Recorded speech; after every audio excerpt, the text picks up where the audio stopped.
We have discussed ways of representing distance, displacement, speed, velocity, and acceleration on distance, displacement, speed, and velocity graphs, but we have yet to describe how acceleration can be shown on distance and displacement time graphs.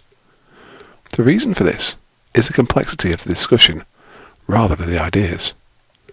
Put simply, acceleration is the curvature of a line in displacement or distance graphs.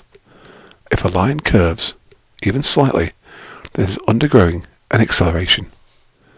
For a distance time graph, the gradient can be either 0 or positive. The transition between these states requires the line to curve. You cannot go from moving to not moving instantaneously. You require some transition, and this is acceleration. If the speed is increasing, the gradient will also increase. This means that the line representing the distance at this point in time will curve upwards away from the x-axis. A positive acceleration, or speeding up, is represented by a curving upwards of a distance time graph. When the object slows down again, the gradient of the line decreases. In order to do this, the line curves downwards, so a negative acceleration, slowing down, is represented as a curvature downwards on a distance time graph. The same is true for a displacement time graph. The difference between the two is the extent over which the curvature is allowed to continue. A line on a distance time graph can only ever go as far as being horizontal.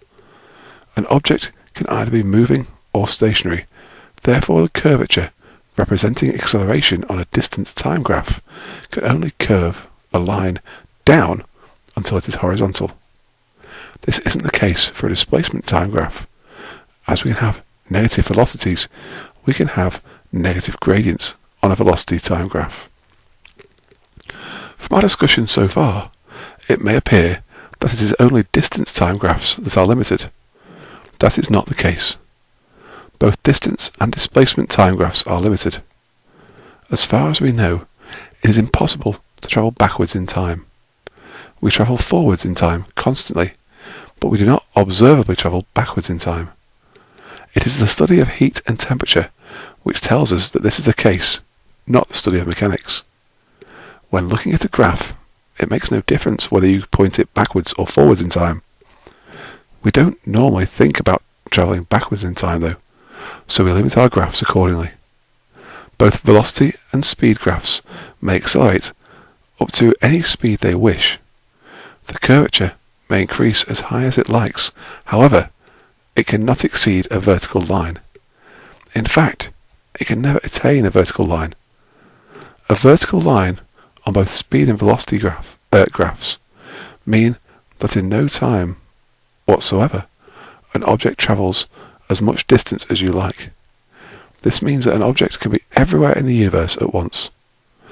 A distance time graph is limited to a positive gradient from the horizontal to approaching the positive vertical. The displacement time graph is limited to any value between approaching either the positive or negative vertical.